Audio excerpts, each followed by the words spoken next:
petit à petit. Bon, on n'avait pas trop fait de bruit sur ça. On a voulu d'abord commencer et mollo, on va faire des bruits sur ça.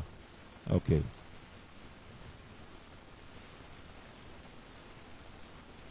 Je vois ils sont prêts. On essaie avant de recommencer encore. Là où la surface s'arrête, la profondeur commence. Voilà. Vous êtes un peu distrait. Là où la surface s'arrête, la profondeur commence. Voilà. C'est très important.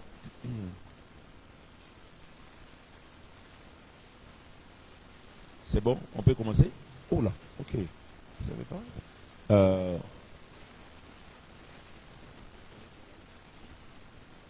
Bonsoir à tous. Est-ce qu'on peut d'abord célébrer l'Éternel parce que nous sommes enfants de Dieu en acclamant?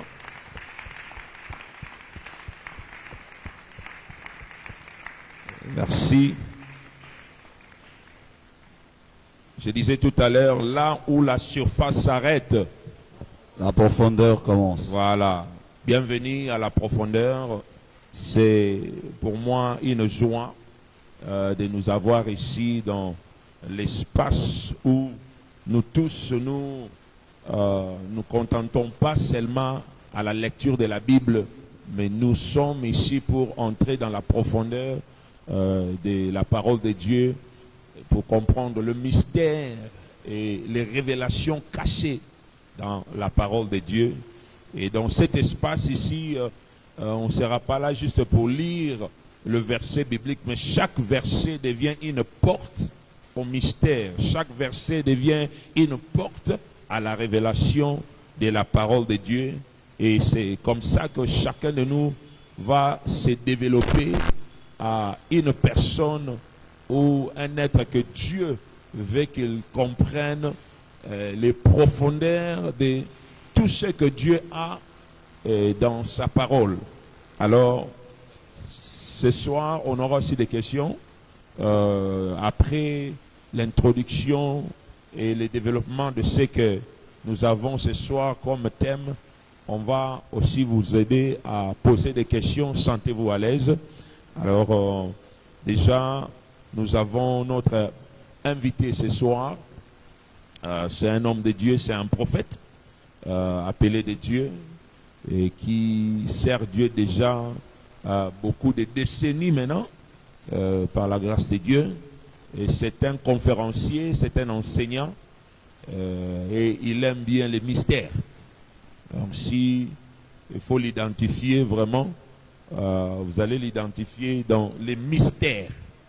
Il aime bien des révélations, ainsi de suite. Là où tout le monde veut manger, prendre du lait, lui aime bien amener les os pour bien broyer. Alors, et ce soir, Dieu a voulu qu'il soit avec nous dans ces programmes de la profondeur.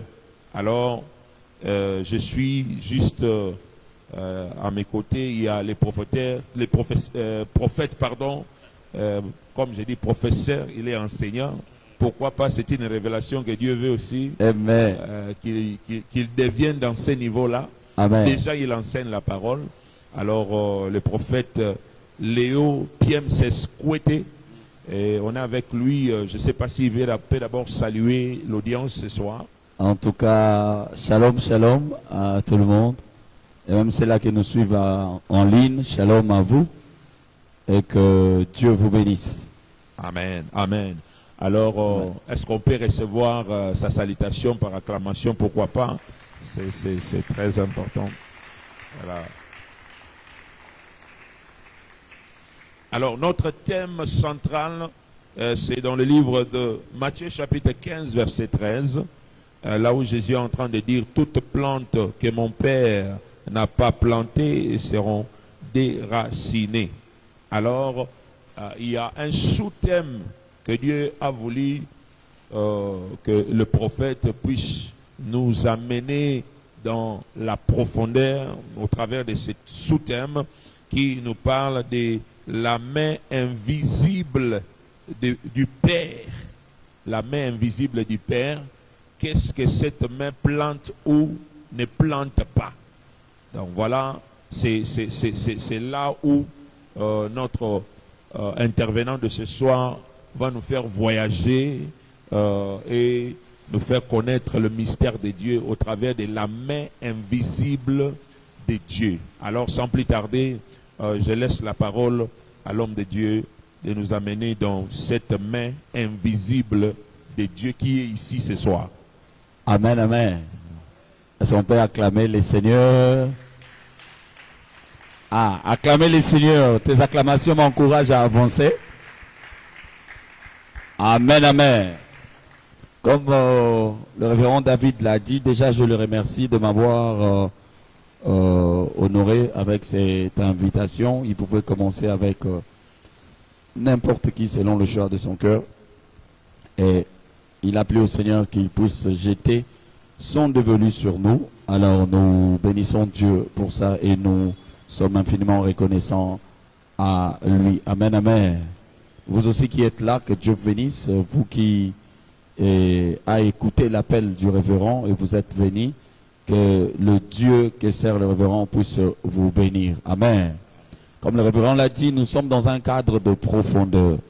Le thème, le sous-thème m'ont été donnés par lui et par la grâce de Dieu, nous avons essayé de voir ce que nous pouvons apporter par rapport à ces thèmes-là. Amen, amen. Donc déjà, le grand thème, c'est toute plante que mon Père n'a pas plantée sera déracinée. Matthieu 15, 13, c'est la référence qui m'a été donnée. Et le sous-thème qui m'a été donné, comme il a dit, la main invisible du Père. Amen, amen. Alors, pour nous amener à la compréhension, je vais nous proposer de faire l'étude profonde de cette portion d'écriture de Matthieu 15, 1 à 6, et puis Matthieu 15, 7 à 9. Il ressort, vous avez la Bible, il ressort de ceci. La Bible dit déjà, le verset 1, Matthieu 15, « Puis des scribes et des pharisiens de Jérusalem vinrent à Jésus, disant, « Pourquoi tes disciples transgressent-ils la tradition des anciens ?» La tradition des anciens. « Car ils ne se lavent pas les mains lorsqu'ils mangent le pain. » Mais ils répondirent et leur dit, c'est Jésus qui répond. Parce que les scribes sont venus dire à Jésus pourquoi ses disciples transgressent la tradition des anciens. La tradition veut dire ce sont de pratiques qu'on a commencé à pratiquer et puis c'est devenu une tradition. Alors les disciples de Christ étaient en train de ne pas respecter cela. Alors les Juifs étaient indignés. Ils disent à Jésus, pourquoi tes disciples ne respectent pas cela? Alors Jésus va rétorquer, il va répondre aux Juifs, le verset 3, à leur disant, pourquoi vous aussi vous transgressez-vous le commandement de Dieu par votre tradition?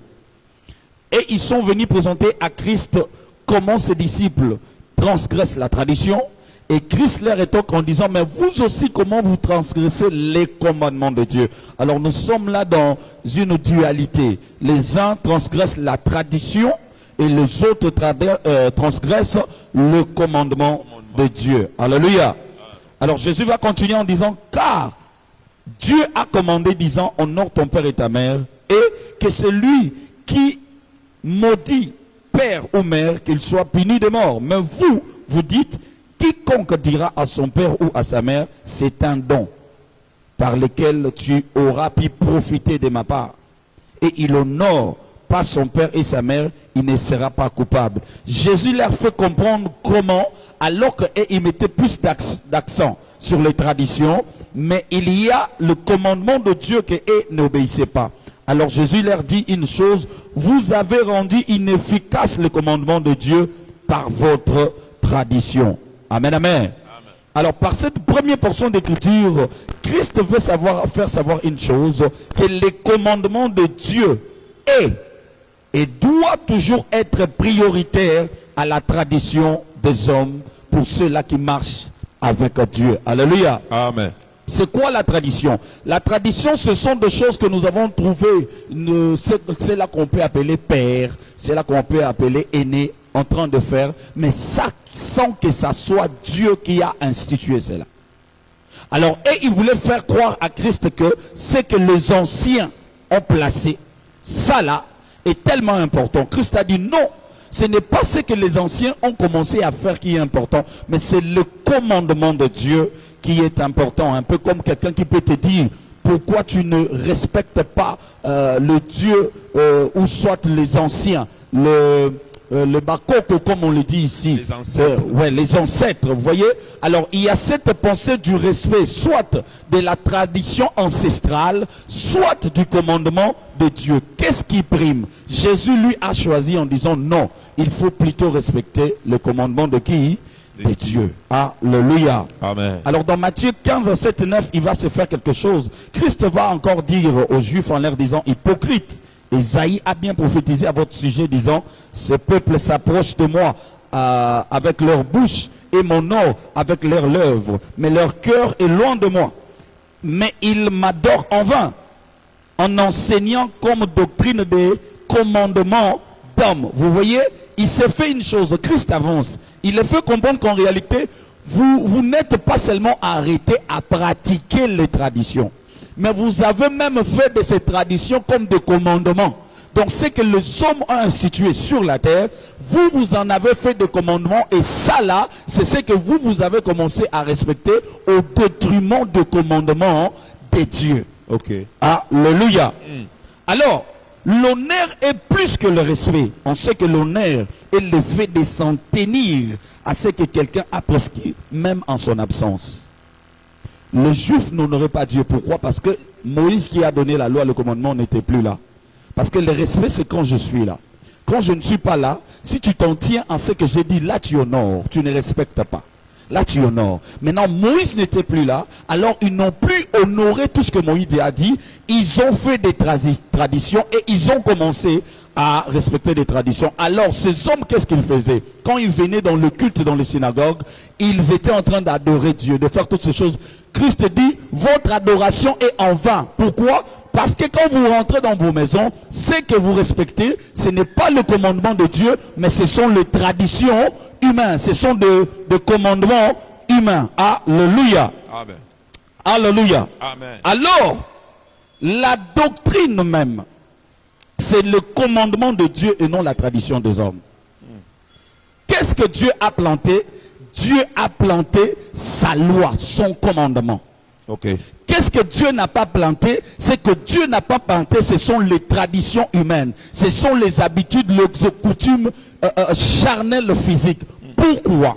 Parce que nous devons savoir, Christ dit ce que son Père n'a pas planté sera déraciné. Et c'est quoi la vérité? La vérité est que tout ce que l'homme commence sur la terre, sans que ça soit un commandement divin, ça n'a pas de racines éternelles. Ok. Donc le physique ne peut pas créer quelque chose pour influencer le spirituel. Donc nous ne pouvons pas commencer des choses ici et c'est là né dans le spirituel. Non, c'est toujours le spirituel qui doit commencer quelque chose afin que la chose puisse être produite sur la terre. Or le commandement de Dieu soit produit d'abord où? Dans le domaine spirituel. Et la terre peut voir ça. Or, tout ce que Dieu a produit dans le spirituel, qui se fait voir sur la terre, ne sera jamais déraciné. Car c'est un principe, c'est un commandement, c'est une loi.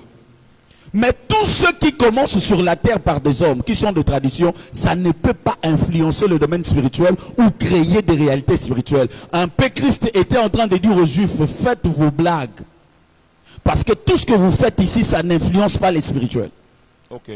Tout ce que vous faites ici, ça ne produit rien dans le monde spirituel. Mais le commandement que mon Père a donné, ça là, ça influence le monde physique. Et ça ne peut pas changer. Comment on peut comprendre ça? L'on peut comprendre ça dans ce qui est dit, dans Job. Le Seigneur parle dans Job 38, 33. Job 38, 33, la Bible dit ceci. C'est le Seigneur lui-même qui parle à Job. Il dit à Job, connais-tu les lois du ciel? Règles-tu son pouvoir sur la terre? Ça veut dire quoi? Ce sont les lois célestes qui règlent leur pouvoir sur la terre. En d'autres termes, ce sont le commandement de Dieu. Parce que le Père, il est quel Père? Il est le Père célestes. Donc, les lois célestes sont émises par le Père céleste. Et ce sont ces lois-là qui règlent leur pouvoir sur la terre. Il ne peut pas y avoir le contraire. Genre, qui est des lois qui sont émises sur la terre, qui influencent les ciels. Non, c'est toujours les lois célestes qui influencent la terre. Donc, tout ce qui commence la terre, qui n'a pas son origine dans les célestes, ça sera, comment je vais dire, déterré.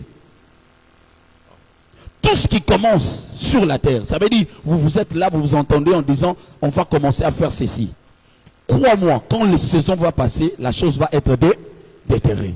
Voilà pourquoi c'est même Moïse, qui est celui qui a mené le commandement, avant de faire le temple. La Bible va dire une chose, là nous sommes dans Hébreu. La Bible va dire une chose.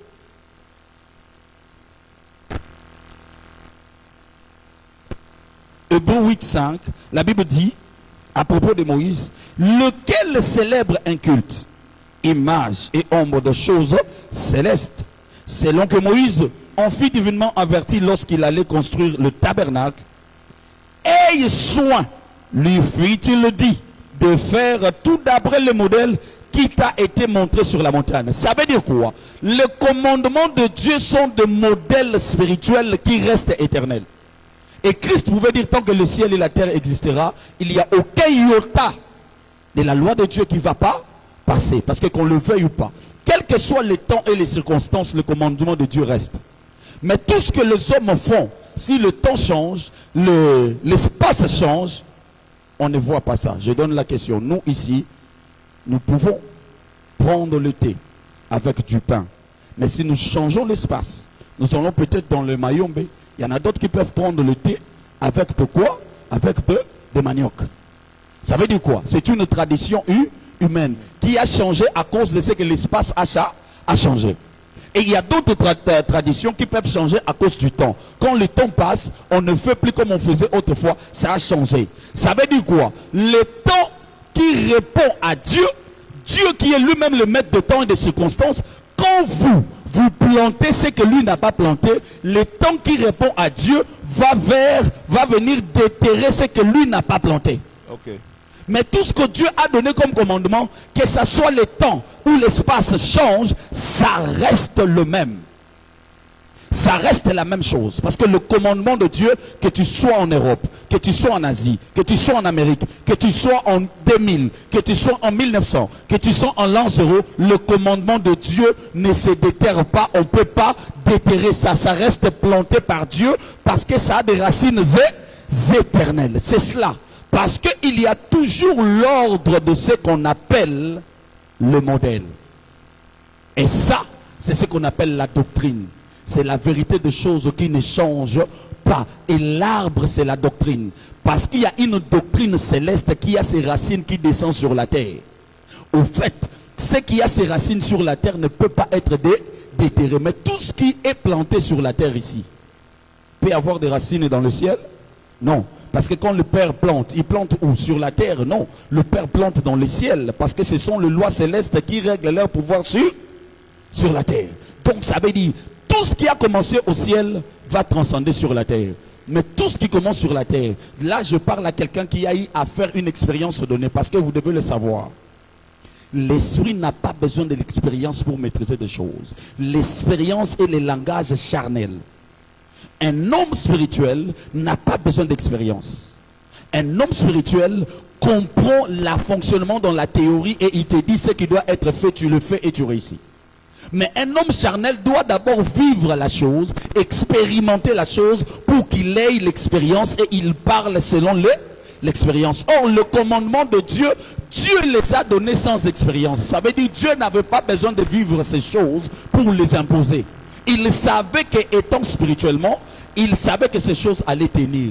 Mais nous les hommes, avant que nous puissions mettre des traditions, ça a d'abord été des hommes qui l'ont vécu. Vous voyez la nuance entre les traditions et le commandement de Dieu. Le commandement de Dieu n'a pas commencé avec la pratique, mais ça a commencé avec une théorie.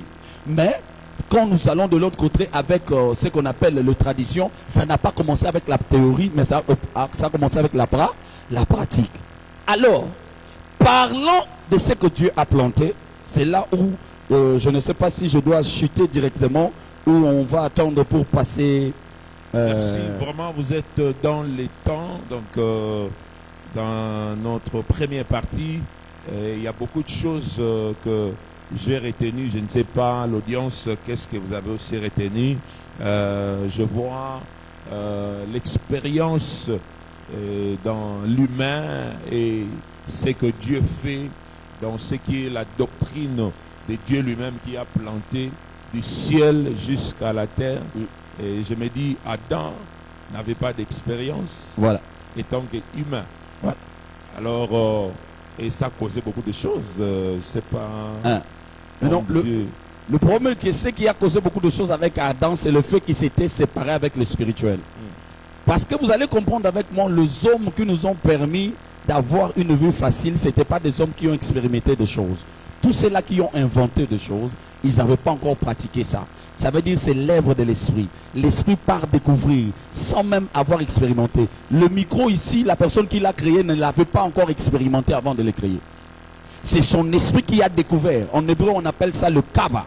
Kava, ça veut dire rechercher. La Bible dit même par rapport aux prophètes d'autrefois, 1 Pierre 1, 10 à 11, que ces prophètes ont fait des recherches, des investigations pour chercher quand est-ce que Christ viendra. Ils n'ont pas expérimenté cela, mais leur esprit peut aller découvrir Christ viendra quand en chair. Okay. Donc l'œuvre spirituelle part découvrir sans expérience. Voilà pourquoi quelqu'un comme Christ qui n'est pas marié, il parle du mariage. Quelqu'un comme Paul qui ne s'est pas marié, il parle du mariage. Pourquoi? Le monde a d'abord été théorie avant d'être pratique. Parce que le spirituel, c'est la théorie. Okay. Le spirituel, c'est pas le pratique. Okay. Alors, un homme spirituel, même s'il n'a pas été dans ce que tu fais, il peut te dire, prends ça, fais ça. Toi qui pratiques, tu parles, tu pratiques, ça tient. Pourquoi? Parce que la pratique, c'est la part du physique. La théorie, c'est la part de l'esprit. Voilà pourquoi les lois de Dieu et le commandement ont eu une théorie avant la pratique. Ça veut dire, on te dit, crois. Si tu crois, tu seras sauvé. Croire, est-ce une théorie ou une pratique? C'est une théorie. Sorry. Okay. C'est une théorie. Croire, c'est une théorie. Mais quand tu crois, alors tu vis la pratique de croire.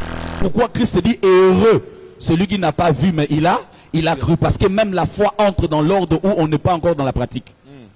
Alors les lois de Dieu sont des lois qui ne demandent pas de pratique, mais les lois des hommes demandent d'abord de pratique. Voilà pourquoi on appelle ça tradition. Quelqu'un avait fait, il dit fais cela. Mais Moïse, on lui dit fais selon ce que tu as vu. Est-ce que ce qu'il avait vu était matériel? Non, c'était immatériel. Mais on le dit matérialise ça. Voici la différence entre le loi que Dieu a planté et que le loi que Dieu n'a pas planté. Dieu a planté ce que moi j'appelle l'ordre cosmologique. Quelqu'un peut dire l'ordre cosmologique. L'ordre cosmologique. Et l'ordre cosmologique, c'est ce qu'on appelle le fonctionnement, la loi de la nature, ce qui fait fonctionner la nature. Et c'est là même que je veux chuter. Je veux chuter en quoi? Dans l'ordre cosmologique, parce que à chaque fois que Dieu veut établir l'ordre, parce que là je viens vraiment dans la matière, là je vous ai parlé de tout ce qui est théorie, je vous donne une matière selon les lois que Dieu a plantées, qui ne peuvent pas être déterrées. Ces plantes-là que personne ne peut déterrer cela. Parmi ces lois éternelles, il y a la loi de l'ordre cosmologique. Okay. Et homme de Dieu, ouais. J'ai entendu ce mot-là et ça m'a bougé un peu pour dire l'audience veut comprendre quand on parle de l'ordre cosmologique. C'est quelque chose qui représente ce que Dieu, selon ce que vous êtes en train de dire, ça représente ce que Dieu a mis en place pour le fonctionnement. Ouais. Alors, et dans cet ordre cosmologique, ça englobe le monde entier, les humains, les animaux, et tout ce qui fonctionne sur la terre, ou c'est l'ordre cosmologique des choses spirituelles seulement? Parce que quelqu'un peut déjà commencer à réfléchir là-dessus. Alors, la réponse est déjà même dans ce que j'ai lu ici, dans Job, quand il dit dans Job 38, 33, connais-tu les lois du ciel et règles-tu leur pouvoir sur la terre? Ça veut dire quoi? L'ordre cosmologique est les lois parmi les lois du ciel qui règlent leur pouvoir sur la terre. Je ne sais pas si j'ai répondu à cette question. Donc l'ordre cosmologique est au fait le loi céleste que Dieu a placé, l'ordre que Dieu a voulu que sa création puisse avoir. Et cet ordre-là influence, règle son pouvoir sur la terre. Ça veut dire si tu es sur la terre, tu es sous ces règles-là. Voilà. Alors, est-ce que je peux peut-être me permettre de dire quand Jésus était en train de montrer à Pierre comment prier, quand il a dit que ta volonté soit faite sur la terre exactement. comme au ciel. Donc Jésus parlait de ces lois-là. Oui, Jésus parlait de ces lois-là, plutôt. Il parlait de toutes ces choses qui sont en réalité les lois spirituelles. Quand vous partez dans Job, vous allez trouver cela. Et je veux qu'on puisse entrer, et en entrant, on va comprendre comment, dans différentes réalités, vous savez, quand j'en parle, c'est ce que moi j'appelle la doctrine. Ça ne change pas. Quelqu'un peut dire ça ne change pas. Ça ne change pas. La Bible dit ceci avant que j'avance. La Bible dit, un peuple sans révélation, c'est un peuple sans foi. C'est ce que les gens connaissent. Mais le verset ne s'arrête pas là. Le verset dit, heureux s'il observe la loi. Ça veut dire, même quand je n'ai pas la révélation, si j'ai la loi, j'ai le principe, j'ai le fondement. Alors même si je n'ai pas la révélation que tu es sorcier, si je connais la loi des choses, en regardant comment tu opères, je peux comprendre que celui-ci opère comme un sorcier. C'est cela au fait. Ok. Est-ce qu'on peut revenir là? Parce que c'est comme si ça a échappé. Je répète. Oui. La Bible dit, un peuple sans révélation est un peuple sans foi. Mais heureux s'il observe la loi. La révélation vient éclairer sur des choses qu'on ne connaît pas. Mais la loi te donne la maîtrise de savoir comment les choses fonctionnent. Et qui fonctionne comment. Donc même si je n'ai pas la vision prophétique pour voir, mais si j'ai le principe de comprendre comment fonctionnent les choses, je peux comprendre que celui-ci est fils de la lumière, celui-ci est fils des ténèbres. Or ça là, c'est ça ce que Dieu a planté. C'est ça la force que j'appelle l'ordre cosmologique. Alors, parce que maintenant je parle de l'ordre cosmologique, je prends une matière avec laquelle je veux chuter avec nous par rapport à l'ordre cosmologique. Je commence à transpirer un peu. Si on peut m'aider avec un peu de tissu ou papier mouchoir. Merci. Alors, il va se faire une chose. Nous savons, nous tous, quand on parle d'un ordre, il y a toujours un premier élément. Est-ce que l'intervenant peut d'abord donner une seconde? On acclame d'abord pour qu'il puisse respirer. Voilà. Mais on n'acclame pas trop bien là. Qu'est-ce qui ne va pas? Hein? Là où la surface s'arrête, la profondeur commence. On est en retard. Là où la surface s'arrête, la profondeur commence. Merci, homme de Dieu. Avance. Alors, parmi des choses que Dieu a plantées que personne ne peut déterrer, je prie mais il y en a plusieurs et j'aimerais partager avec nous dans ces cadres-ci et que nous puissions en bénéficier. Amen. Amen. Alors, je vous parle de cet ordre. Retenez qu'il y a un ordre cosmologique qu'on appelle l'ordre de la création spirituelle. Et dans cet ordre-là qu'on a les ordres des anges, il y a l'ordre de chérubins, il y a l'ordre de séraphins, il y a l'ordre... Au fait, l'ordre veut dire une famille. L'ordre veut dire famille. Et Dieu a créé tout en ordre, donc tout en famille. Voilà pourquoi sur la terre même, il y a qui? Il y a de familles. Voilà pourquoi on appelle Dieu le Père de toutes les familles. Ça veut dire quoi? Il est le maître de tout ordre. Et chaque ordre commence avec un premier élément. Et le premier élément définit, définit le caractère de cet ordre-là. Chaque premier élément définit le caractère de cet ordre. Alors, on peut avancer? Oui. Est-ce qu'on peut avancer? Oui. Ok. Dieu vient créer le monde terrestre. Ce monde, vous allez comprendre avec moi, la Bible dit que la terre, quand Dieu vient le créer, la terre était informe et vide. Et nous savons, ce qui est informe et vide, selon la chiffrologie ou la numérologie, c'est 0. Voilà pourquoi même la terre a cette forme-là de comme un sphère, c'est un 0. Et la Bible dit, la terre était un tohu-bohu. La terre était informe et vide.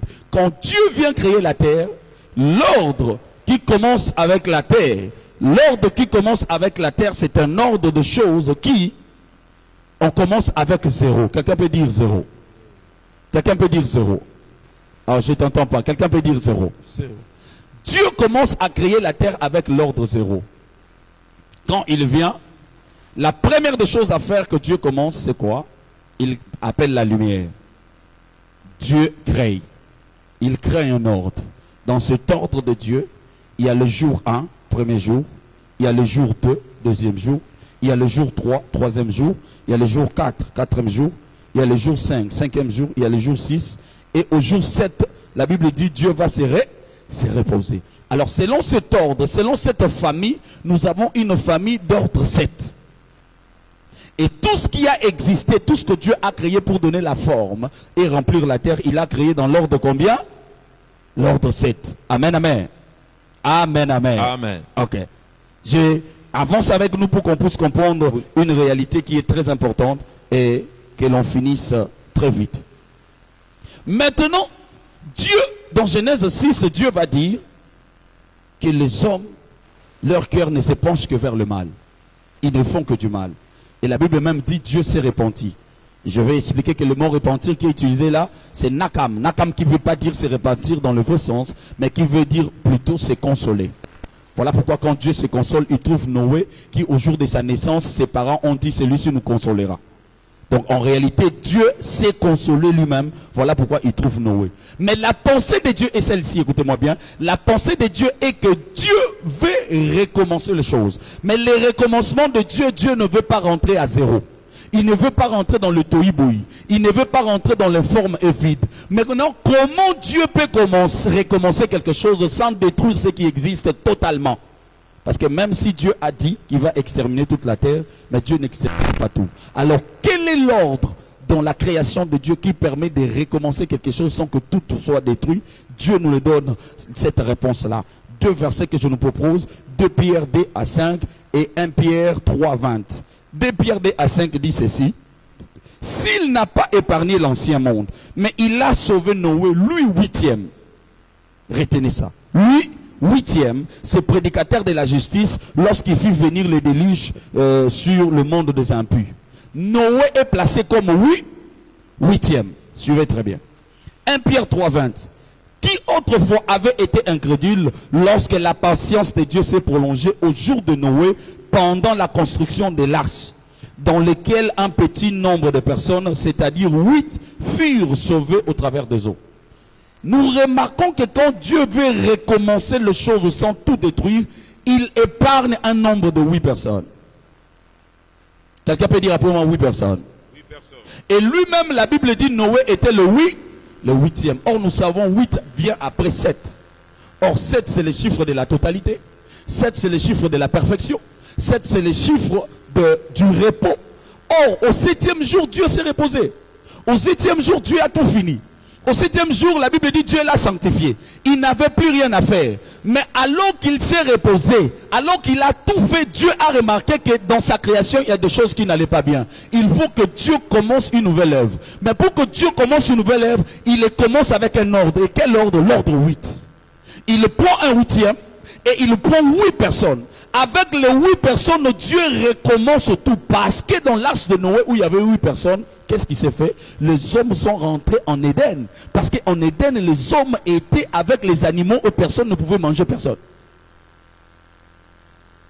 Oui. L'arche, il y a eu Éden bis. Parce que là-bas, le lion n'a pas mangé la chèvre, le lion n'a pas mangé Noé, le lion n'a pas mangé tout ça. Pourquoi? Parce que c'était un retour non à zéro, mais un départ à nouveau.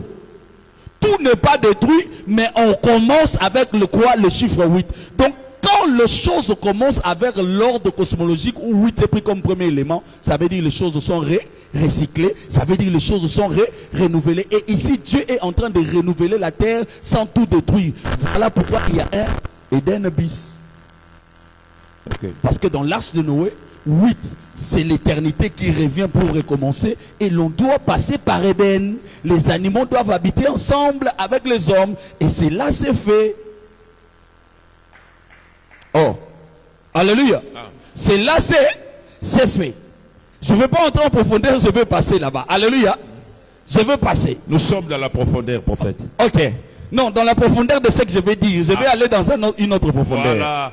Je vais aller dans une autre profondeur. Ok. Je ferme le côté arche de l'alliance, arche de Noé. Ok. Quand Dieu, parce que vous savez même une chose, et je vais le dire, qu'en fait, le chiffre 8 ou le nombre 8, c'est un autre ordre de la grâce. Dis après moi ordre de la grâce. Ordre de la grâce. Quand Dieu vient vers Noé, la Bible dit dans Genèse 6, la Bible dit Noé trouva grâce aux yeux de qui? De Dieu. Mais la grâce que Noé a trouvée, c'était quelle grâce? Il était 8e, il n'était pas 5e. Ça veut dire que la grâce n'est pas que de l'ordre 5, la grâce est aussi de l'ordre 8. Mais la grâce de l'ordre de 8 vient pour recommencer les choses, recycler les choses. C'est comme ça que même quand Dieu vient avec Abraham, il donne à Abraham le hé, la lettre 5 qui est de la grâce. Mais pour que la grâce soit renouvelée, le Seigneur lui dit au 8e jour, vous devez vous circoncire. Je pose la question, Abraham est déjà vieux. Mais l'alliance vient pour ceux-là qui devront avoir 8 jours. Comment Abraham entre dans une alliance des enfants de 8 jours alors que lui est vieux? Ah, c'est là où j'ai compris une chose. Dans l'arche de Noé, tout le monde avait compté. Et les animaux, et les femmes, et les enfants, tout. Parce que quand il y a le chiffre 8, tout est recyclé. Il n'y a pas de déchets. Voilà pourquoi quand Dieu amène l'alliance du 8e jour, Naba Mikolo, Naba Namikebi, non nyo solo saini. Bokoti. Ah, un départ à nouveau. Et c'est ici que je vais chuter pour la dernière fois. C'est que Delilah ignorait, c'était la grâce de l'ordre de 8. Parce que 7, c'est le tout. C'est quand tu as fait tous tes efforts. Quand tu as tout fait, et si je parle à quelqu'un qui a tout fait, il s'est dit que j'ai déjà tout fait. Samson était fort, mais la force de Samson était assise sur 7 tresses. Samson était fort, mais la force de Samson était assise sur 7 tresses. Qu'est-ce qui se passe? Il est arrivé que Samson est allé parler du secret de sa force à Delilah. Et après cela, Delilah a rasé toute la tête de Samson. Il a rasé combien de tresses? 7 tresses. Or, en hébreu, le mot tresse, c'est maklafa, qui veut aussi dire chevelure.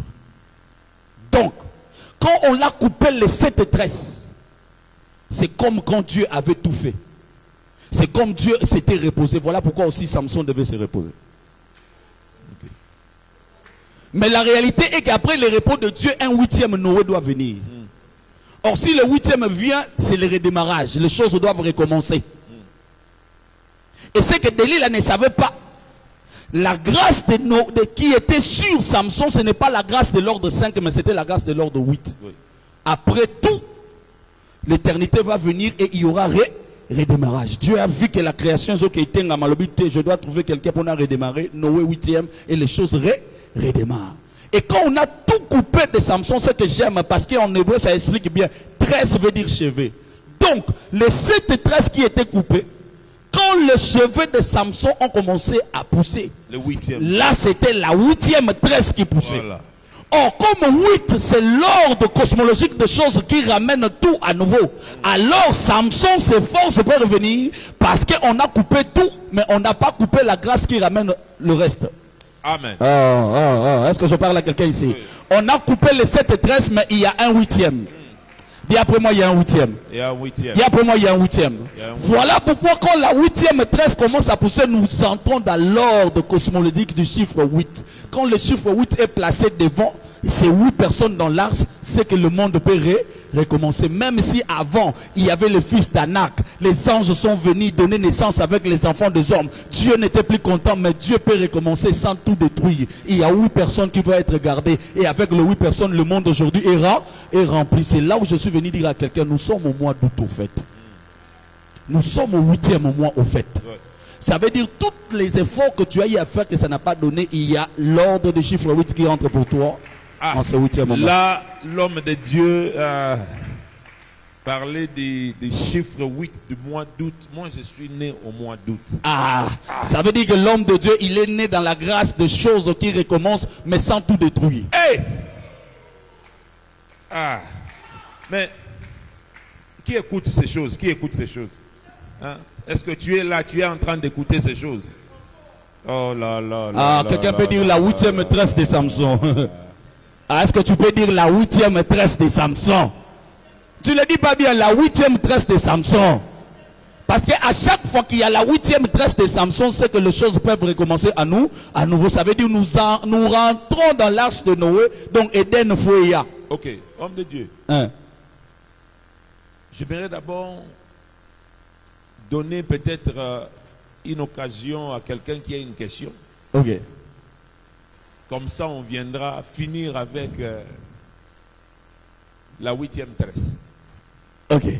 le 8e jour. Mais je ne sais pas ce qu'il y a quelqu'un, après avoir suivi les développements, parce que les prophètes nous ont amenés dans Luc chapitre 5, verset 4. C'est parce que notre programme nous permet à avancer mollo. Dans Luc 5, 4, là où Jésus est en train de dire, avance dans la profondeur et jette ton filet. Au départ, il nous a fait avancer dans la profondeur, mais maintenant, il vient de jeter le filet. Qui a dit jeter le filet? Jeter les filets. Tu n'es pas avec moi. Là où la surface s'arrête, La profondeur commence. voilà, c'est très important. Alors, il a jeté le filet. Et j'aimerais que chacun, s'il y a un poisson que tu ne comprends pas, sa taille, sa forme, hein, parce que le filet est en train déjà de remonter. C'est le temps de poser des questions. Est-ce que ça, c'est un requin, c'est un dauphin? Je ne sais pas moi. Est-ce qu'il y a quelqu'un qui a une question jusque-là? Donc on a quelqu'un ici, une autre personne, parce que j'aimerais faire ça sans pour autant commencer ici et puis une question va naître quand l'autre est en train de poser la question. Souvent on fait ces choses-là. Il y a deuxième question là-bas. On peut donner même troisième question. Ouais. Mais soyez bilingue hein, quand vous Voilà. posez vos questions. Oui, oui. On va essayer de répondre à tout. Donc, vous allez à Mutuna, Nyonsoro, Tuna, Utuni. Ouais. Troisième question. Quelqu'un avec une troisième question? Ok, voilà. On a trois questions. Aidez-moi à passer les micros de part et d'autre pour nous aider à... Ou encore, si on n'aura pas... On peut juste peut-être envoyer des questions et nous, on pose ça, on répond ici pour nous permettre d'avancer. Ou soit, pour gagner du temps, la personne peut se rapprocher. Oui. Et puis, oui. Ouais. OK. On peut rapprocher nos frères et qui posent leurs questions. Ouais, vous pouvez écrire si. Ou soit, celui qui est prêt, celui qui sent qu'il peut venir poser la question, il vient. Celui qui sent qu'il peut écrire, il écrit. Voilà. Comme ça, on gagne le temps. Prochainement, je pense qu'on fera mieux de peut-être nous envoyer des textos, des questions, et ça va nous aider. Donc, je rappelle à nos bien-aimés qui nous suivent en ligne que nous sommes dans ces programmes La Profondeur. La Profondeur, l'espace là où nous ne nous contentons pas seulement à lire, à faire la lecture de la Bible, mais nous nous contentons aussi à savoir, à connaître le mystère caché, les révélations derrière ou dans la profondeur de chaque verset biblique que nous sommes en train de lire. Alors, aujourd'hui, Dieu nous a fait grâce. Je suis votre humble serviteur, le révérend David Chambo Kouete. Et Dieu nous a permis de démarrer avec le prophète Léo Piemses Kouete. Et je crois que jusque-là, nous sommes vraiment bénis parce que c'est le 8e mois. Yes. La 8e tresse. Yes. Et moi, je suis né au 8e mois. Ah, je comprends pourquoi la profondeur devait commencer au mois d'août. Ah. Yes. La profondeur commence au mois d'août aujourd'hui par la grâce du Très-Haut. Et c'est parce que... Les questions. Oui, ils ont déjà... Oui, vous pouvez venir. Ouais. Ok, allez-y. Faut les calmer. Viens de ce côté. De ce côté. Merci beaucoup pour la parole, prophète. Alors, vous avez parlé du chiffre 7, quand Dieu a fini de créer, les mondes, il s'est reposé. Alors, vous avez attaqué le point sur Samson. Samson, on l'a rasé le 7-13 et Samson s'est reposé déjà, il est fatigué. Et le chiffre 8 est venu donner à nouveau la force à Samson. Alors, je voulais savoir, dans le chiffre 7, là, vous avez dit que Dieu s'est reposé. Nous savons que l'Éternel a une force illimitée. Dieu ne peut pas se fatiguer. Mais comment Dieu peut se reposer et le chiffre 8 vient renouveler la force de Dieu. De la même manière que le chiffre 8 a renouvelé la force de Samson. Comment on peut expliquer cela? Parce que si je vous ai bien suivi, vous avez parlé d'une chose que j'attendais plus entendre et je l'ai entendu ici. Quand vous dites Dieu s'est repenti, vous avez dit que Dieu s'est consolé. C'est ce que j'ai voulu savoir des années. Et aujourd'hui, j'ai eu la réponse. J'ai eu cette réponse. Et maintenant, je voulais savoir. Et quand vous dites Dieu s'est reposant, Dieu n'avait plus de la force pour que les chiffres 7 puissent venir renouveler la force de Dieu ou comment? Okay. C'est ça ma question. J'aime bien cette question. Est-ce que Dieu n'avait plus de force? Au fait, Dieu, Elohim, c'est le créateur. Et étant que créateur, il a créé son monde avec un ordre. Et cet ordre-là, lui-même le respecte. Il honore même sa parole. Or, c'est dans sa parole qu'il y a sa loi. Voilà pourquoi la Bible dit Dieu honore sa parole. Et dans cette parole-là, il y a un principe, il y a cet ordre que j'appelle l'ordre cosmologique. Et dans l'ordre que Dieu a créé, chaque chiffre, chaque nombre représente un esprit et représente des réalités. Ce n'est pas moi qui l'ai dit. C'est dans Genèse 2, 1 à 2 où la Bible dit Dieu se reposa de toute son œuvre. Attention, cela ne veut pas dire que le repos de Dieu c'est la fatigue, non. Mais ça veut seulement dire que ce repos-là veut dire quoi? C'est reposer. Ce repos-là veut dire se reposer. Or, est-ce que le repos de Dieu est pareil en ton repos à moi et toi? Non. Et c'est cela le bénéfice de Samson. Pour Dieu, il s'est reposé de son œuvre. Mais Samson, il s'est reposé de son mal, de son péché. Il a eu à faire des choses qui normalement étaient en défaveur pour lui. On lui a coupé les 7 tresses. Heureusement pour lui, cela concorde, conforme. Avec quoi? Avec ce que Dieu a fait au 7e jour. Donc, si au 7e jour, Dieu s'est reposé de son œuvre, parce qu'il avait tout fait, de la même manière, après les 7 tresses, on coupe Samson, on le rase, il se repose de faiblesse. Béni soit le Dieu des cieux, parce qu'il y a un ordre qui vient réconforter Samson. Et cet ordre, c'est quoi? L'ordre du chiffre 8 que Dieu a opéré avec Noé. Parce que quand Dieu vient opérer avec Noé, c'est après qu'il s'est déjà reposé. Après, il trouve Noé comme 8e. Il ne peut pas trouver Noé 7e. Pourquoi? Parce que selon son ordre à lui-même, au 7e, il s'est reposé. S'il revient après 7, donc on est où? On est dans 8. Voilà pourquoi les 7 tresses de Samson étaient prophétiques. Quand on le coupe de l'île, à croire que c'est fini, les Philistins croient que c'est fini, alors qu'après le 7e jour, il y a Noé. Alors le cheveu qui commençait à pousser pour Samson, c'était Noé dans l'arche. Alors les choses doivent revenir plus que comme la fois de l'autre fois. Ok, avant de rentrer, je ne sais pas si tu as eu ta réponse, que Dieu te bénisse. Il y a un pasteur qui nous pose la question ici, en ligne, qui dit, j'ai une question, la voici. Comment, c'est le pasteur Aristote, comment vivre chaque jour dans la réalité de la résurrection et non seulement dans les routines spirituelles? Comment vivre chaque jour dans la réalité de la résurrection et non dans les routines spirituelles? La question ici, je vais les cadrer par rapport à ce que je suis en train de dire.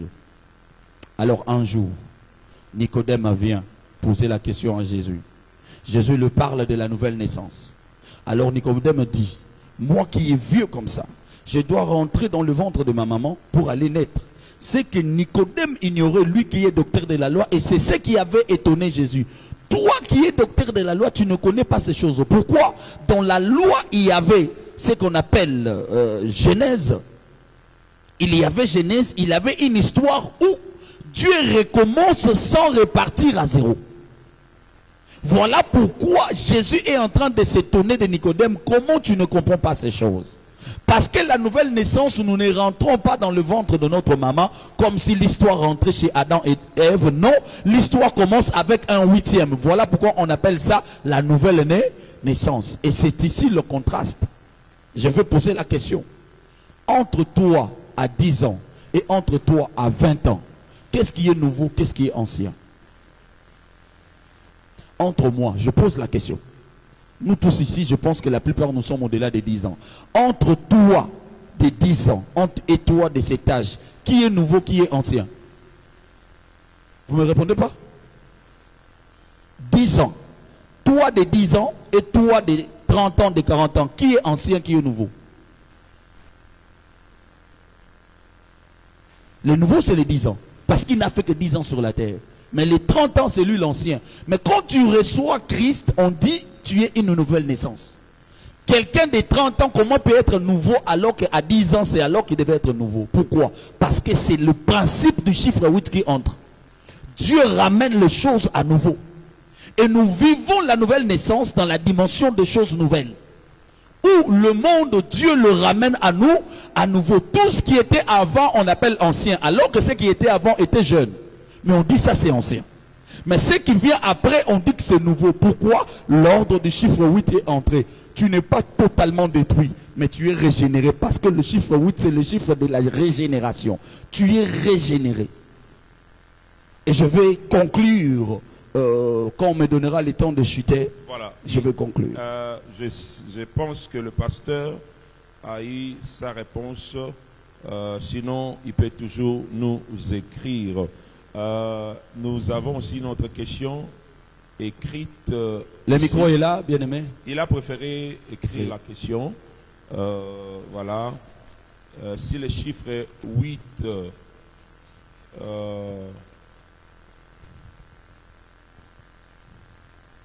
signifie le renouvellement qui implique le retour à l'Éden, mais pourquoi les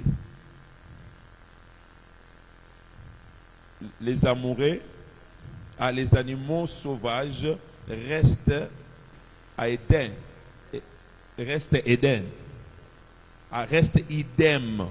Et pourquoi le péché d'Adam agit toujours?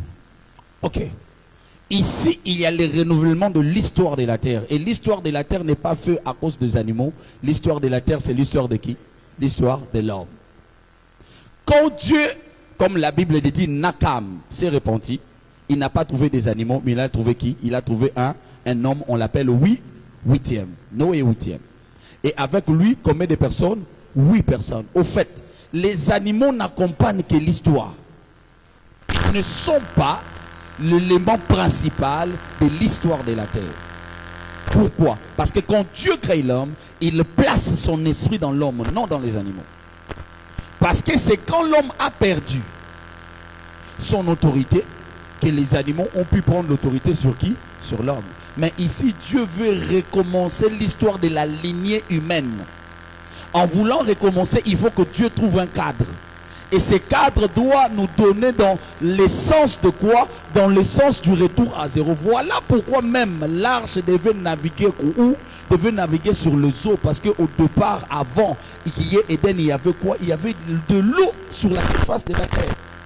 Et dans cette eau, il y avait quoi? Il y avait l'Esprit de Dieu qui mouvait au-dessus des eaux. Voilà pourquoi la réalité des choses, il y a aussi une colombe qui devait sortir pour mouvoir au-dessus des eaux et rentrer. Il y a encore des choses à dire, comme je l'ai dit, j'avais fermé. Donc en réalité, l'histoire est l'histoire de l'homme, ce n'est pas l'histoire des animaux. Et parlant du péché d'Adam, le péché d'Adam est aboli aussi par la même dimension de choses. Toujours par l'ordre de 8, je viens de le dire, la nouvelle naissance. Il faut naître de nous, de nouveau. C'est lui qui croit au Seigneur Jésus-Christ, en 50 ans, il devient nouveau. Mais comment en 50 ans tu deviens nouveau? Parce que même d'Adam jusqu'à Noé, les gens ont vécu, non? Mais il fallait que Dieu recommence des choses nouvelles. il ne détruit pas tout. Il garde. Voilà pourquoi quand on croit en Jésus, ce n'est pas que nous sommes détruits. Nous ne rentrons pas comme de fœtus dans le ventre de notre maman, mais avec la même chair, le même corps. On t'appelle nous nouveau. C'est comme Noé dans l'arche. Et c'est ici que tu vas comprendre que Christ compare sa venue par rapport à quoi? Au temps de Noé. Parce qu'il faut être dans l'arche. Il faut être là où la régénération se fait. Il faut être là où le renouvellement se fait. Et le renouvellement, c'est l'ordre cosmologique du chiffre 8. Gloire à Jésus. Alors, je pourrais aussi dire que les repos de Dieu et après le repos, 8e jour, c'est une nouvelle phase de Dieu qui commence. Exactement. Une nouvelle phase de Dieu qui commence dans le sens que Dieu commence une relation avec l'homme qu'il a créé. Exactement. Parce que dans les 7 jours, Dieu n'avait pas encore commencé une relation. Avec l'homme qu'il a créé. Mais c'est après le 7e jour que Dieu commence la relation entre lui et Adam. Exactement. Et Ève. Alors c'est comme ça que même Jésus, après sa mort, il a amené la nouvelle alliance. Exactement. Donc, après le tout. Parce que voilà pourquoi sur la croix, lui-même devait dire quoi? Tout est accompli. Ça veut dire c'était le 7e jour. Sur la croix, il y a eu aussi le 7e jour. Voilà pourquoi il est parti se reposer dans les séjours de mort. Mais quand il retourne, il monte avec le chiffre 8, la grâce du renouvellement. Voilà. Donc on est déjà entré dans la dernière partie. Et appelle la profondeur. Mais il y a un frère qui avait aussi une question. Je ne vais pas le laisser. Tu as écrit, bien tu veux parler. Viens. Il y a un micro, je vois. Ok.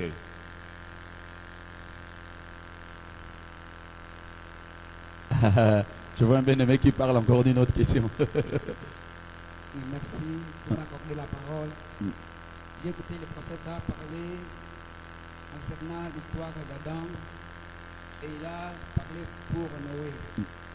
Et la Bible nous déclare que quand Adam a péché, Dieu lui a envoyé le jardin d'Éden. Et il a mis le jardin d'Éden dans l'Orient afin que l'homme ne puisse pas encore aller là. Mais j'ai écouté les prophètes parler que dans l'arche de Noé, il y avait le jardin d'Éden là-bas. Voilà. Est-ce que Noé il était parti dans l'Orient pour récupérer le jardin, pour le mettre dans le... C'est ça ma question. Ok. Merci. D'accord. Une belle question. Une belle question. Alors, la parole de Dieu a 4 voix pour être comprise. La parole de Dieu a la voix, bien-aimé, écoute. La parole de Dieu a 4 voix pour être comprise. La parole de Dieu a la voix de la connaissance. La voix de la connaissance, c'est l'histoire, c'est le contexte des choses et c'est le racine de mots en hébreu ou en grec. La parole de Dieu a un deuxième niveau de compréhension. Ça, on appelle ça le hauteur, le niveau de l'aigle. Ça, c'est l'inspiration.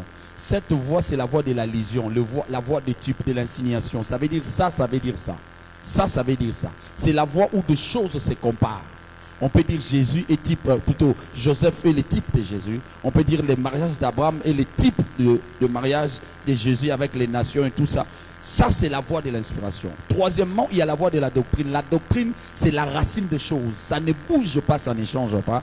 Et à la fin, il y a ce qu'on appelle la révélation, le profondeur.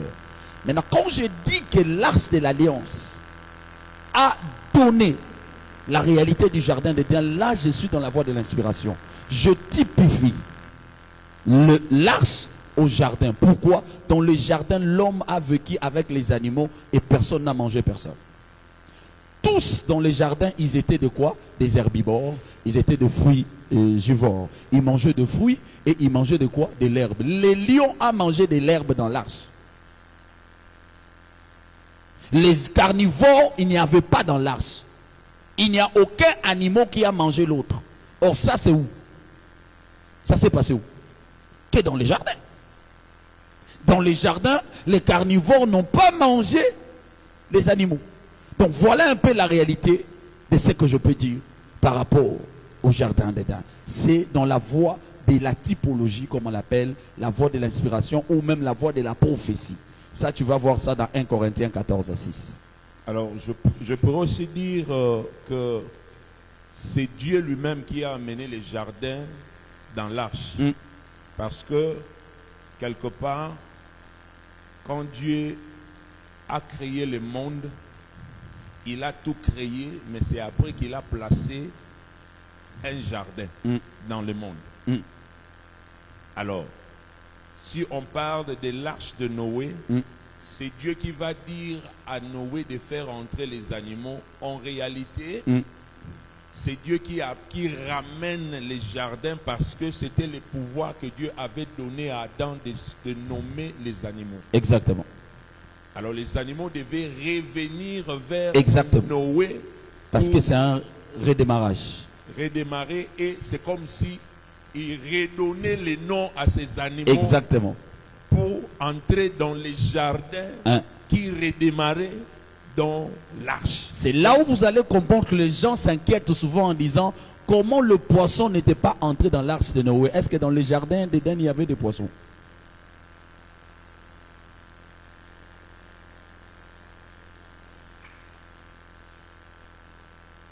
Il y a une question là. Les prophètes eux-mêmes ont posé la question. Dans les jardins d'Éden il y avait des poissons? Parce que les poissons se trouvaient dans l'eau. Est-ce que les jardins se trouvent dans l'eau?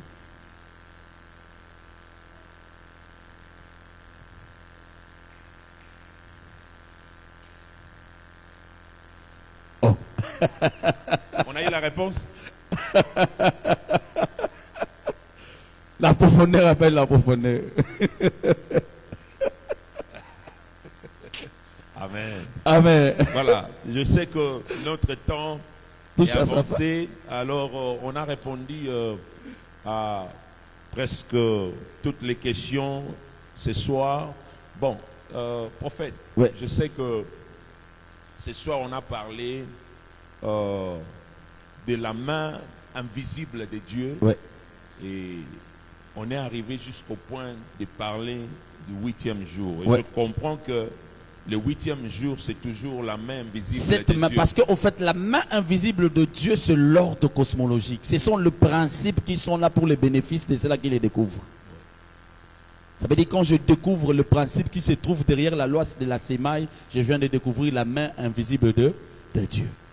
Donc la main invisible de Dieu que Dieu lui-même a plantée, c'est quoi? Ce sont ces principes qui font régir cette terre. Ça veut dire que tu sois chrétien ou pas, si tu comprends cette réalité, tu le mets en pratique, cette main va opérer. Alors si je comprends bien, aujourd'hui nous vivons la main de Dieu, c'est-à-dire le 8e jour n'est plus le 8e jour d'attendre, mais on peut vivre ça chaque jour. Oui, on peut vivre ça chaque jour. Comment ça? Parce qu'au fait, la Bible va dire dans Ésaïe 40, 31, mais ceux qui se confient en l'Éternel renouvellent leur force et ils prennent le vol comme les aigles. Pourquoi on doit parler des aigles? Pourquoi on doit dire que c'est là qui se confient en l'Éternel renouvellent les forces? Or, il y a l'ordre cosmologique du chiffre 8 qui entre. Parce qu'en réalité, c'est là qui ont étudié la science plus tard, ils vont découvrir que la vision de l'aigle est 8 fois plus que la vision de l'homme. La vision de l'aigle est 8 fois plus que la vision de l'homme. Ça veut dire, dans la vie de l'aigle, il y a le principe du renouvellement. Voilà pourquoi l'aigle, quand il le vit et qu'il atteint un niveau où il commence à se reposer, à perdre ses forces dans le hauteur, il doit se régénérer. Alors la Bible dit, mais ceux qui se confient en l'Éternel renouvellent leurs forces. Ils prennent l'envol comme les aigles. Ça veut dire quoi? Nous le vivons chaque jour parce que nous qui se confions en l'Éternel, nous sommes entrés dans le régime du chiffre 8 parce que Dieu nous compare aux aigles. Donc nous sommes appelés à nous renouveler. Donc pour nous le renouvellement devient chaque jour parce qu'au fait tu es un aigle. C'est comme ça que la Bible va aussi dire les bontés de l'Éternel se renouvellent. Chaque matin. Ça veut dire que ces bontés-là ont l'ordre toujours de chiffre 8 où Dieu veut faire renouveler la terre. Voici ici la main invisible de Dieu. Je parle à quelqu'un. La Bible dit l'obéissance vaut mieux que le sacrifice. Pourquoi? Dans l'obéissance, il y a le respect des principes qui est la main invisible de Dieu. Ça veut dire si tu commences à découvrir les principes et les lois de Dieu, tu es heureux même si tu n'as pas la révélation. Tu n'as pas besoin d'être prophète pour réussir. Tu as simplement besoin de connaître les lois qui font régir cette terre. Et si tu commences à les connaître, c'est fini. Même si tu ne vois rien, même si tu n'entends rien, tu feras ce qu'il faut que tu fasses. Et quand tu vas faire, parce que la main invisible de Dieu honore sa propre parole, alors Dieu va t'honorer. C'est ce qui fait que dans Jésus-Christ, je deviens le 8e. Exactement. Parce que David était le 8e. Exactement. Or, David est type de Jésus. Est-ce qu'il y a un 8e ici? Est-ce qu'il y a un 8e dans ce 8e mois? Alors, je suis venu déclarer pour toi. Amen. Parce que tu es en ce mois d'août. Tout ce qui n'avait pas marché, parce qu'avant 8, il y a le tout, il y a le 7. Alors je pars dans la dimension de tout ce que tu reconnais que tu as eu à faire comme effort. Et Simbate, est-ce que je suis avec un Samson ici? Quelqu'un qui avait tout et on l'a rasé le tout. Je viens t'annoncer que la 8e tresse va pousser. Je disais la 8e tresse va pousser. Je lève ma main droite et je déclare sur toi, toi qui nous suis en lune, toi qui es ici avec nous, que le Dieu des cieux, c'est lui qui a planté l'ordre de 8 et on l'a vu dans les oiseaux, on l'a vu dans les hommes, on l'a vu dans la nouvelle naissance, on l'a vu partout dans sa création. Parce qu'il a permis que nous puissions entrer et vivre en ce 8e mois. Alors laisse que tu commences à bénéficier de cet ordre au nom puissant de Jésus. Amen. Et que même tes organes puissent te renouveler. S'il y a eu des organes de santé, je ne sais pas moi, quelque chose qui avait failli. C'est que j'aime avec le chiffre 8, il n'y a pas de déchets. Quand il y a le 8, rien n'est pris comme déchet. Tout est recyclé et tout revient avec valeur. Voilà pourquoi dans l'arche de Noé, on compte les femmes et on compte les enfants, on compte papa, on compte maman. Ça veut dire s'il y a un domaine de ta vie que tu commençais à négliger, que toi-même tu as senti que ça ne va plus tenir, je viens t'annoncer le recyclage et tout va revenir dans la valeur au nom puissant de Jésus. Je décrète et déclare cela et je prophétise sur ta vie. Entre dans ces bénéfices au nom de Jésus. Voilà. Et que Dieu nous bénisse. Je proclame aussi la résurrection parce que Christ est ressuscité au 8e jour. Exactement. Alors, c'était, on dit, le premier jour de la semaine, c'était après le 7e jour. Donc c'était le 8e. Alors Jésus est ressuscité au 8e jour. Je suis en train de déclarer là où tu as besoin de la résurrection, Yes. comme nous sommes dans ce mois d'août, Yes. que le 8e jour Yes. commence dans ta vie Yes. maintenant. Yes. Dans tout ce que tu as traversé, Yes. je ne connais pas ce que tu traverses maintenant, Ah. mais je crois, Ah. comme nous sommes dans le 8e jour, La main invisible. et que Dieu a sa main invisible, Yes. qui représente le chiffre 8, Yes. que ça agisse dans ta vie Amen. au nom Au de Jésus. nom de Au Jésus-Christ. nom de Au Jésus. nom de Jésus-Christ. Il en soit ainsi. Yes. Nous sommes bénis Hein. et nous croyons que ce moment de la profondeur, Hein. c'est le départ, et nous continuons avec le chiffre 8 Yes. jusqu'à ce que lui-même, le Reviendra. Maître, Hein. lui-même, Hein. le Seigneur, Hein. va revenir Hein. pour nous prendre. Hein.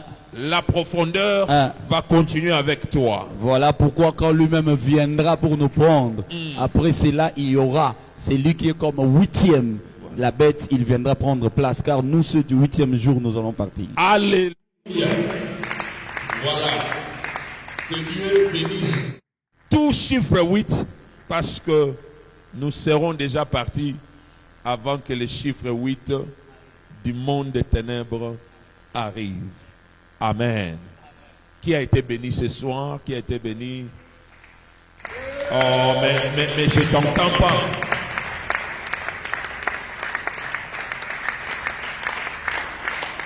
Là où la surface s'arrête, voilà. Rappelez-vous, là où la surface s'arrête, c'est la profondeur qui commence. Et nous venons de commencer parce que on a vécu longtemps dans la surface, sur la surface. Dieu veut que nous entrions dans la profondeur. Et ça commence déjà. Aujourd'hui, on sort ici, là, on est mouillé dans l'onction comme jamais, parce qu'on n'est plus à la surface. Nous entrons déjà dans la profondeur. Et ce que j'aime avec ces dieux, quand tu entres dans la profondeur, il te fait du bien. Il transforme ta vie. Il t'amène à un niveau où même tes ennemis ne sauront pas, ne pourront jamais t'atteindre parce qu'il est avec toi. Que Dieu bénisse chacun de nous. C'était bien le programme La Profondeur avec votre humble serviteur, le révérend David Chambo-Kouété, qui, par la grâce de Dieu, on a été inspiré pour démarrer ces programmes de la profondeur. Vous connaissez un homme de Dieu qui parle bien, un homme de Dieu qui peut venir nous développer dans la profondeur, le mystère, la révélation cachée de Dieu. Écrivez-nous et on va aussi l'inviter. Alors aujourd'hui, on a démarré peut-être sur cette page. Et on va mettre la page centrale dans les jours à venir. Et on a voulu juste commencer d'abord pour ne pas attendre. Quand il fait 8e jour, il ne faut pas attendre. Samson n'a pas voulu attendre quand il a senti que c'était déjà la 8e tresse. Il s'est dit, si j'attends ici, tous ces gens vont partir. On doit attaquer. Alors c'est comme ça on a démarré. Et moi je crois, les ennemis, les Philistins, tout cela qui était tout autour de nous, tombent déjà ce soir. Ils viennent de tomber. Tombent déjà ce soir. Yes. Maintenant même, ils sont tous tombés dans Yes. le nom de Jésus, parce que la 8e tresse nous a aidés de bousculer Yes. les piliers Yes. qui tenaient, qui soutenaient, qui donnaient la force au monde des ténèbres. Yes. Que Dieu soit loué, l'homme de Dieu, que Dieu te bénisse. Amen. Nous sommes vraiment bénis. Amen. Je comprends pourquoi on devait commencer avec ce chiffre Yes. 8, parce que je sens que ce sont des choses que Dieu avait déjà déposées Yes. en vous. Ouais. Et Dieu a voulu qu'on parle de ces sous-thèmes, la main invisible de Dieu. Yes. Et on a bien parlé. Moi, j'ai bien mangé. Amen. Alors, je suis vraiment ravi. Amen. Et quand je parle comme ça, je commencerai à chanter seulement chiffre 8, 8, Amen. 8, 8, 8, 8. Étant donné que c'est votre mois aussi, Ouais, où vous êtes venus sur la terre, voilà. moi je le dis prophétiquement, Dieu a voulu commencer quelque chose de nouveau avec vous. Amen. Alors Amen. pour le commencer, il a voulu Amen. donner ces messages à moi, Amen. mais donner la vision en vous. Amen. Mais c'est que Dieu commence, Amen. ce n'est pas le tout de ce que vous avez vécu. Amen. Mais maintenant, ici, il y a une main de Dieu qui vient de commencer. Parce qu'au fait, 8, c'est aussi le chiffre de l'infini. Ça veut dire quand le naturel n'a pas arrivé à faire quelque Je chose, réfléchissais à ça. quand tu l'infini parlais. vient. Et quand l'infini vient, ça veut dire on Alléluia. commence les choses qui ne vont pas finir. Ah, voilà un peu Amen. ce que je peux dire. Amen. Je prie que ton 8 se renverse à l'infini. Est-ce que quelqu'un saisit cela? Amen. Que ton 8 se renverse à l'infini. Amen. Amen. Amen. Que Dieu vous bénisse. Dieu bénisse. Bye bye. Bye. À la prochaine fois, on sera ici pour parler de la profondeur. Là où la surface s'arrête, La profondeur commence.